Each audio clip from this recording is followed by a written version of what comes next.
600.000 hadis diseleksi secara cermat dalam 16 tahun. Yuk kita ngitung, 600.000 dibagi 16 tahun, berapa setahunnya? 37.500. Nah, dibagi 12 bulan, 3.000 125 dibagi 30, 104 104 sehari dibagi 24, 4,3 sekian. 4,3 1 jam tuh. Berarti dia bisa menyelesaikan tugas satu hadis dalam 15 menit selama 16 tahun. Aja ngakal boleh. Kapan naik ontanya, kapan ketemunya, kapan segala macam. Itu kan pertanyaan besar. 16 tahun mencari hadis sambil nulis Sahih Bukhari, terkumpul 600.000 hadis. Kemudian masih ada waktu untuk meneliti mana yang sahih, mana yang tidak. Apakah faktanya demikian? Apakah persepsi tadi sesuai dengan fakta? Yakni persepsi bahwa 600.000 hadis ini dicari dalam waktu 16 tahun saja. Kita akan pelajari. Persepsi ini sebenarnya tidak sesuai fakta ya. Kita lihat pernyataannya Imam Bukhari. Sannaftu kitabi as-sahih. Aku menulis kitab sahih ini yakni Sahih Bukhari li 16 sanah dalam waktu 16 tahun. Kharrajtuhu min 600 alfi hadis. Aku keluarkan Sahih Bukhari ini yang mana kalau kita lihat langsung di Sahih Bukhari hadis itu berjumlah 7.560-an. 600.000 jadi 7.560. Jadi fakta yang sebenarnya adalah 16 tahun itu adalah lama menulis Sahih Bukhari saja, bukan lama mengumpulkan hadis. Bagaimana kita bisa berkesimpulan seperti ini? Dengan melihat biografinya Imam Bukhari langsung. Jadi Imam Bukhari itu mulai belajar hadis di usia 10 tahun. Usia 11 tahun beliau sudah bisa mengoreksi kesalahan gurunya.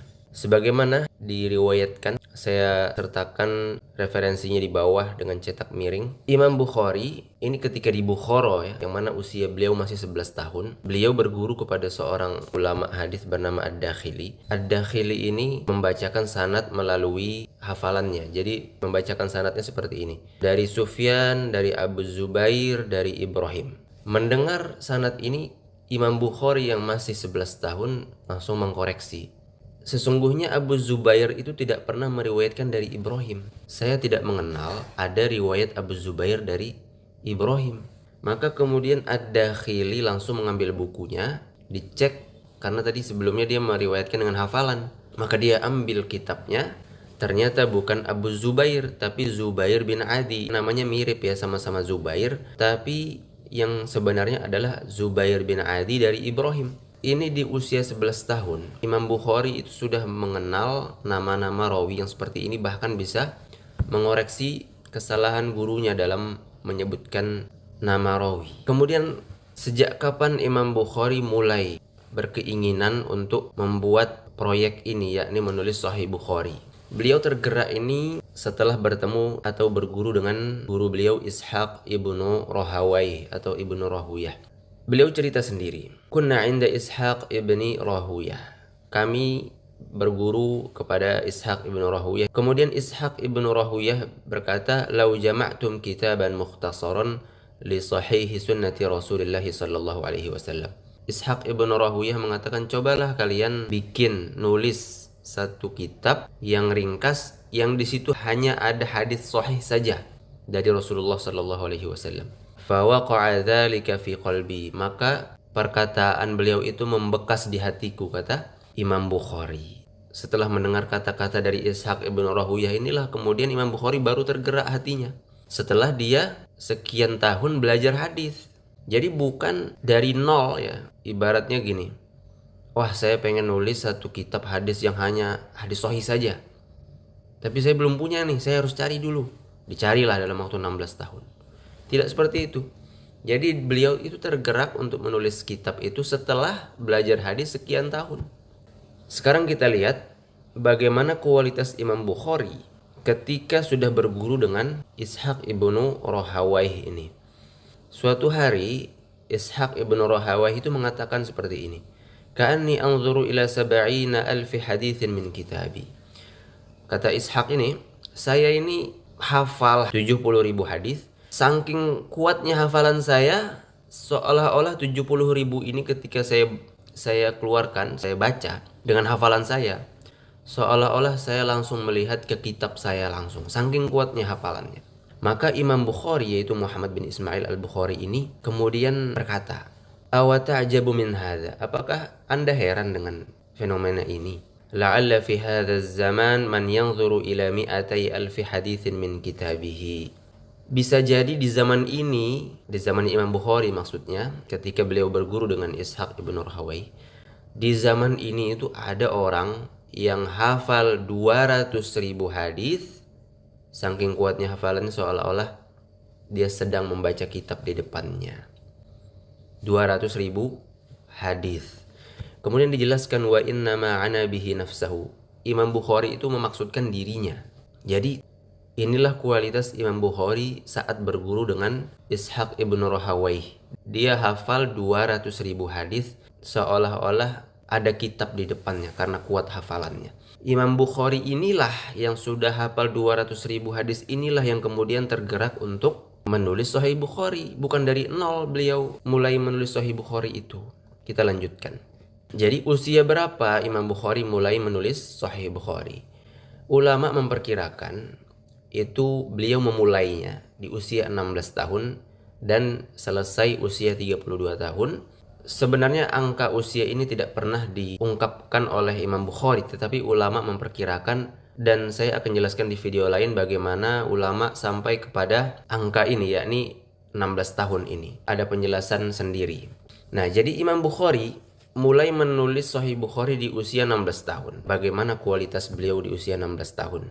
Beliau sendiri mengatakan, "Falamma ta'antu fi 16 sana." Ketika saya berumur 16 tahun, kuntu qad hafiztu kutub Ibnul Mubarak wa Waqi'. Saya sudah hafal kitabnya Abdullah bin Mubarak dan kitabnya Waqi', yang itu isinya puluhan ribu hadis.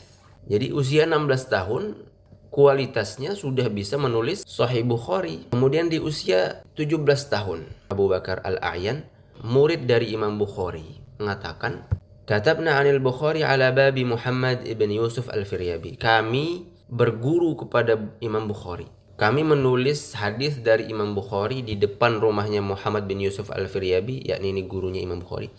Wa ma fi wajhihi sya'ratun. Dan belum tumbuh kumis dan jenggot di mukanya Imam Bukhari. Ini menunjukkan bahwa Imam Bukhari sudah memiliki perbendaharaan hadis yang cukup banyak. Kemudian di usia berapa itu? Imam Bukhari mengatakan ibnu sab'a asyrata sanah. Umur 17 tahun. Sudah ngajar hadis. Di riwayat lain, Hashid bin Ismail berkata, para ahli ilmu dari kota Basrah mengikuti Imam Bukhari. Diikutin ya dalam mencari hadis. Jadi Imam Bukhari berjalan diikuti oleh ulama-ulama dari Basrah untuk mengambil hadis dari Imam Bukhari. Wa huwa syabun. Imam Bukhari masih remaja, yang masih 17 tahun. Hatta yaghlibuhu, sampai-sampai Imam Bukhari kewalahan karena saking banyaknya muridnya. Wa yujlisuhu fi ba'di turuqat. Saking kewalahannya Imam Bukhari harus duduk di tengah jalan, ya. Fayajtami'u alaihi uluf, sampai para talibul ilmi ini berkumpul di sekitar Imam Bukhari ribuan orang. Aktsaruhum mimman yaktubu anhu. Sebagian besarnya orang-orang yang ingin menulis hadis dari Imam Bukhari. Ini kualitas beliau di usia 17 tahun. Kemudian di usia 18 tahun, beliau sudah menulis kitab At-Tarikh Al-Kabir, yang mana begitu banyak rawi-rawi hadis beliau tulis di sini, ya. Jadi beliau menguasai ilmu ar-rijal, ilmu sanad. Beliau mengetahui nama-nama rawi hadis, bahkan beliau punya karya khusus yaitu At-Tarikh Al-Kabir ini beliau sudah tulis di usia 18 tahun. Kalau sudah demikian, maka tidak perlu waktu yang panjang untuk memeriksa satu sanad. Tidak perlu ambil kitab sana, ambil kitab sini, diteliti.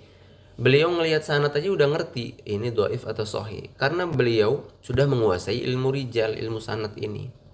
Kita beralih ke pembahasan lain. Kita bertanya-tanya, kok bisa 600.000 hadis itu? Banyak sekali itu.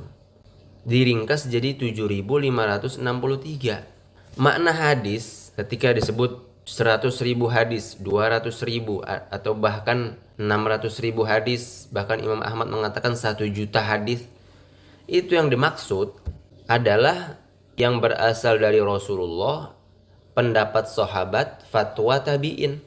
Kalau dikumpulkan semuanya ratusan ribu hadis. Bisa dilihat di Muqaddimah Ibnu Shalah. Kemudian dijelaskan pula oleh Imam Al-Baihaqi. Beliau menjelaskan kata-kata Imam Ahmad. Imam Ahmad berkata, "Shahha minal hadithi 700 alfi hadis." Hadis yang sahih itu ada 700 ribu. Bayangkan. Maka dikomentari oleh Imam Baihaqi, "Innama arada ma sahha min hadithi Rasulullah sallallahu alaihi wasallam." Yang dimaksud oleh Imam Ahmad ini adalah yang sahih dari hadis Rasulullah, wa aqawilis sahabah, pendapat-pendapat sahabat, wa fatawa man ukhidha anhum minat tabi'in, fatwa-fatwa yang diambil dari kalangan tabi'in. Kalau ini dikumpulkan maka total bisa mencapai 700 ribu ya. Sehingga kita tidak sanksi dengan angka yang begitu besar ini. Penjelasan berikutnya, satu sanad itu dihitung satu hadis.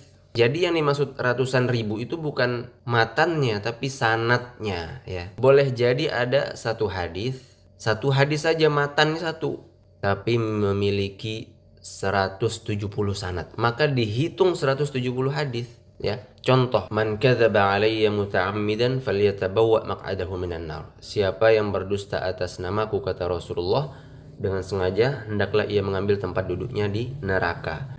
Ini hadis mutawatir. Imam Bukhari menulis satu kitab khusus untuk mengumpulkan sanad dari hadis ini. Ternyata beliau mengumpulkan ada 60 sahabat yang meriwayatkan hadis ini.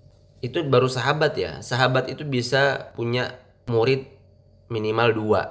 60 kali 2. Ya, tabi'in, murid dari sahabat, punya murid lagi. Dan Imam Tabrani dalam kitabnya yang khusus untuk mengumpulkan sanad hadis ini, total terkumpul 178 sanad.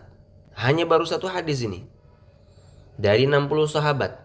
Padahal ya, ada kemungkinan hadis ini diriwayatkan dari lebih dari 60. Sebagaimana kata Imam Ibnu Hajar, lebih dari 100 sahabat meriwayatkan hadis tersebut. Dalam Fathul Bari beliau mengatakan, wa tahassala min majmu'i dzalika kullih, maka bisa didapatkan dari semuanya, seluruhnya, riwayatu mi'atin minas sahabah, riwayat 100 sahabat, ala ma faddaltuhu, sebagaimana yang aku ungkapkan tadi. Ada yang sahih, ada yang hasan, ada yang dhaif, dan ada yang di bawah dhaif.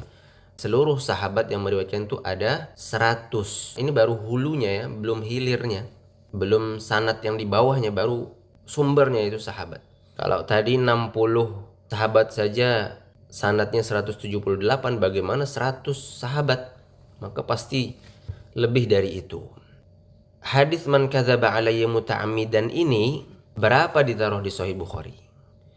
Hanya dari 5 sahabat dengan 5 sanad saja.